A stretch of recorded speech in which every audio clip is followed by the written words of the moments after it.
Hello दोस्तों, आज हम पढ़ेंगे second law of the thermodynamic. तो इसमें क्या होता है, केमिस्ट्री में थर्मोडाइनेमिक में देखिए कि क्या होता है कि फार्मूला सब याद रखना पड़ता है और उसे अप्लाई करना होता है, इसलिए थर्मोडाइनेमिक इतना भारी है। तो और उसमें डरना है पड़ता है। तो हम तीनों चीज़ करेंगे। सबसे पहले है स्पॉन्टेनियस एंड नॉन स्पॉन्टेनियस मास। तो सिंपल हम इसे अच्छे से समझेंगे। स्पॉन्टेनियस क्या है, नॉन स्पॉन्टेनियस क्या है, मतलब पीछे हम समझ भी चुके हैं। एंट्रोपी का एग्जाम्पल क्या होता है, burning of the candle, burning of the full full जल रहा है और कंडा जल रहा है, ये क्या है, स्पॉन्टेनियस और मतलब एंट्रोपी है। सिंपल शब्दों में कहा जाए तो मतलब नेचर में एल सब चीज़ जो पाया जाता है वो होता है स्पॉन्टेनियस। तो स्पॉन्टेनियस ये तो पढ़ चुके हैं कि स्पॉन्टेनियस होता है जो अपने आप हो जाता है, वो सब होता है क्या, स्पॉन्टेनियस। और जो मतलब अपने से नहीं हुआ, जैसे कि वर्षा होना, वर्षा का पानी नीचे गिरना, क्या है वो है स्पॉन्टेनियस।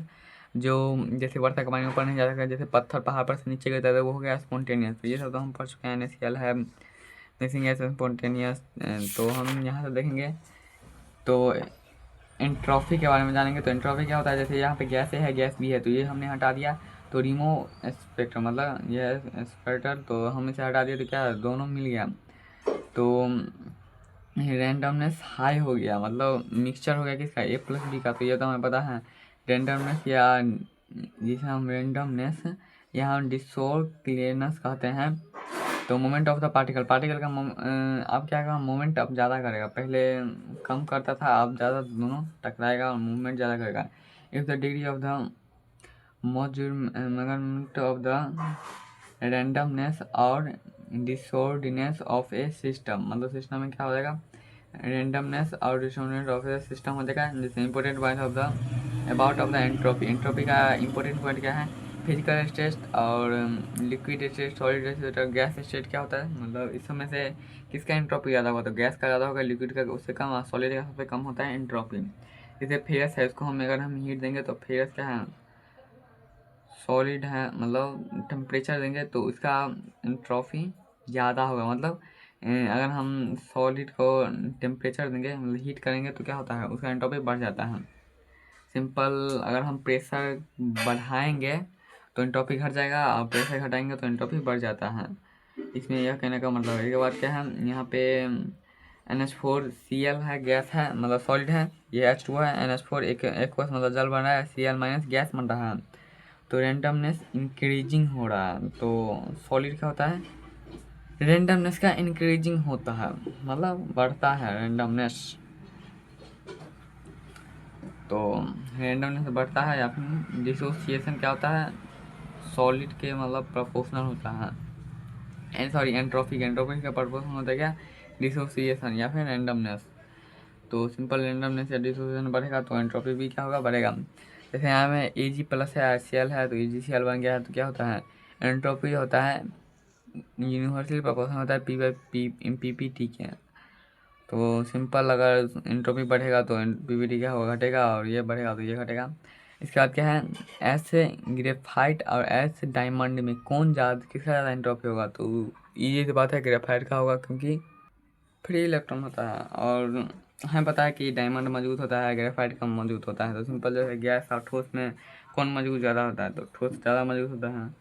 तो ठोस ज़्यादा मजबूत होता है, एंट्रोपी कम होता है। इसी तरह डायमंड में क्या होगा, एंट्रोपी कम होगा। इसके बाद क्या है, एस बॉयलर इग, मतलब बॉयलिंग इग है, और बिना बॉयलिंग इग में सबसे ज़्यादा कौन होगा, बॉयलिंग इग होगा। जो बॉयल हो जाता है वो इग ज़्यादा मतलब एंट्रोपी होता है, क्योंकि उसमें जो केमिकल होता है ना, वो उसके वजह से ये उल्टा या फिर वो काम होता है। मतलब अगर उसमें अगर हम केमिकल हटा देंगे तो अनबॉयल वाला ज़्यादा होगा, लेकिन बॉइलिंग का ज़्यादा होगा, क्योंकि उसके प्रोटीन पाया जाता है इसलिए। इसके बाद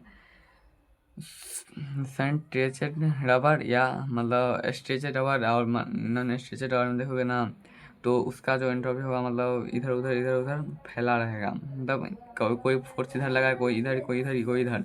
लेकिन जब इतना हम लोग से खींचेंगे ना, तो एंट्रोपी मतलब एकदम सीधा हो जाता है, ये इधर, ये इधर, ये इधर। तो ये दोनों चीज़ के माध्यम से बताया गया कि क्या होता है, स्ट्रेचेड रबर का एंट्रोपी ज़्यादा होता है, मतलब अनस्ट्रेचर का रबर का एंट्रोपी ज़्यादा होता है, स्ट्रेचर का रबर एंट्रोपी कम होता है। क्योंकि नहीं खिंचाएगा तो मॉलिक्यूल इधर से इधर से दाएं बाएं जा जाएगा, लेकिन खिंचाएगा तो मॉलिक्यूल हम फिक्स है कि इधर से इधर ही जाएगा। इसके बाद मैथमेटिकल रिप्रेजेंटेशन ऑफ एनर्जी। तो मैथमेटिकल रिप्रेजेंटेशन ऑफ एंट्रोपी में देखेंगे, जैसे डेल्टा एस बराबर क्या होता है, मतलब एंट्रोपी बराबर क्या होता है, क्यू रिवर्सिबल बाई टी होता है, जो कि हमें याद रखना है। सॉलिड है, लिक्विड है, गैस है, तो फंक्शन या फिर वेपराइजेशन मतलब क्या होता है, यह फंक्शन वेपराइजेशन होता है, बॉइलिंग पॉइंट होता है। टीपी मतलब क्या होता है, बॉइलिंग पॉइंट, और टीएम मतलब होता है मेल्टिंग पॉइंट। तो सॉलिड को सब्लिमेशन करेगा तो गैस में पहुंच जाएगा, और गैस को सब्लिमेशन करेगा तो सॉलिड में पहुंच जाएगा। तो हमें याद रखना है एंट्रोपी वगैरह क्या होता है, क्यू रिवर्सिबल बाय टी होता है। इसमें अधिकतर चीज़ें तो क्या होता है, फिजिकल मतलब फिजिक्स के क्या होता है, प्रूफ सब होता है। तो सीधा क्या है, क्यू पी बराबर क्या होगा, डेल्टा एच, और क्यू रिवर्सिबल बराबर डेल्टा एच होगा, पी टी भी बराबर होगा कांस्टेंट होगा इसमें। मतलब क्यू पी बराबर क्या होता है, डेल्टा एच, क्यू पी की जगह पर हम रिवर्सिबल लिख दिया, मतलब पी टी भी क्या है, कांस्टेंट है। डेल्टा एच मतलब एंट्रोपी बराबर क्या होगा, डेल्टा एच बाई टी होगा, जो कि हमें याद रखना है। इसके बाद delta S F U S मतलब क्या होगा, delta H U S by T M मतलब पता ही है। इसके बाद डेल्टा एस मतलब एंट्रोपी, यहाँ पे क्या लिखा है, यू और पी, मतलब पी क्या होगा, कांस्टेंट होगा, तो इसमें भी क्या होगा, पी कांस्टेंट होगा, डेल्टा एच बाई पी और टी भी हो जाएगा। और delta S S U P मतलब इसमें पी कांस्टेंट है, तो ये भी होगा delta H S U B sublimation by delta T, sublimation हो जाएगा। आइसोथर्मल रिवर्सिबल वर्क डन होगा -2.303 NRT log V2/V1। इसी प्रकार हम पी में लिख रहे थे तो P1/P2 हो जाता था। इसके बाद डब्ल्यू आइसोथर्मल बराबर क्या होता है, माइनस क्यू होता है। दूसरा क्या है, क्यू रिवर्सिबल बराबर 2.3 NRT log V2/V1 होता है, और P1/P2 होता है। सिंपल, इसमें हम कन्फ्यूजन नहीं होगा कि V2/V1 होता है, फिर इसमें क्या होता है P1/P2, मतलब बदल जाते हैं थोड़ा। तो इसमें क्या होगा कि आइसोथर्मल वाला माइनस क्यों होता है, तो ये माइनस और ये माइनस कट गया, इसलिए यहाँ पे प्लस होगा। बताने का अर्थ यही था कि ये प्लस, ये माइनस में होगा, ये प्लस में होगा। तो डेल्टा एस बराबर क्या होगा, क्यू रिवर्सिबल बाई टी बराबर क्या होगा, क्यू रिवर्सिबल बराबर डेल्टा एस टी होता है। इसमें देखिए क्या चीज़ें रटने ही वाला होता है, तो रटना ही हमें पड़ेगा। डेल्टा एस टी बराबर क्या होता है, 2.303 NRT log V2/V1 होगा, तो डेल्टा एस बराबर क्या होगा, 2.303 NRT log V2/V1, और डेल्टा एस बराबर 2.3 P1 और P2 हो जाएगा, जिसको हम बॉयल्स लॉ भी कहते हैं। आइसोक्लोरिक प्रोसेस क्या होता है, V2/V1, तो डेल्टा एस बराबर 3.303 NCV log T2/T1। तो हमें ये सब क्या है, रट्टा मार लेना है कि आइसोक्लोरिक प्रोसेस में V2 बराबर क्या होता है, V1, डब्ल्यू एस बराबर 2.303 एन सी वी बराबर लॉग T2/T1 हो जाएगा। सी वी बराबर q V by W T. तो दो तीनों क्लास में क्या होगा, सब चीज़ रट्टा मारना होगा। गैसेस लॉ होता है, सी वी बराबर क्या होता है, V मतलब नीचे में क्या है, वॉल्यूम कांस्टेंट है, डेल्टा वी बराबर डेल्टा टी होता है। इसके बाद entropy change of the chemical reaction 2A plus ये है लिखा हुआ है, तो डेल्टा एस मिक्सिंग बराबर क्या होगा, ये हमें यहाँ से इंटरेस्टिंग चीज़ें चालू होता है, तो ध्यान देंगे यहीं से अब हम। तो डेल्टा एस मिक्सिंग बराबर क्या होगा, डेल्टा एस पी है, तो क्या होगा, मतलब एस प्रोडक्ट बराबर में से क्या करेगा, डेल्टा एस मतलब पूरा summation of S R reactant का घट जाएगा। जैसे यहाँ पे देखो 5 और 7 प्लस 2 हो गया, मैंने 2 में से 3 भी घट गया, तो कैलकुलेट करेंगे तो एंट्रोपी हमें आराम से निकल जाएगा। जैसे कि यार हटा देंगे सीधा यार, जैसे कि N2 3H। अब रियल एग्जाम्पल देखते हैं रिएक्शन का। Given entropy of the N2 120 है, H2 10 है, और CH3 कितना है, 10 है। तो दे दिया है, अब क्या करेंगे, रिएक्टेंट निकालेंगे। Simple mixing of the delta, पता है प्रोडक्ट माइनस रिएक्टेंट करते हैं, तो 2 × NH3, तो NH3 दिया था 100, तो 200 हो गया, 2 दिया था 20, और 10 दिया था हाइड्रोजन, तो 30 250 150 हो गया। और ये भी याद रखना, साथ ही साथ याद रखते ही जाना कि डेल्टा एस क्या होता है, पॉजिटिव होता है। डेल्टा एस 0 से बड़ा, मतलब इस तरह से दर्शा सकते हैं, या फिर डेल्टा एस क्या होगा 0 से इस प्रकार भी दर्शा सकते हैं, मतलब तीनों तरीका से दर्शा सकते हैं। तो ये होगा स्पॉन्टेनियस, अगर एस निगेटिव में होगा तो ये होगा नॉन स्पॉन्टेनियस, और जीरो होगा तो हमेशा याद रखना जीरो का हर जगह इक्विलिब्रियम होगा, चाहे डेल्टा एस हो या डेल्टा जी हो।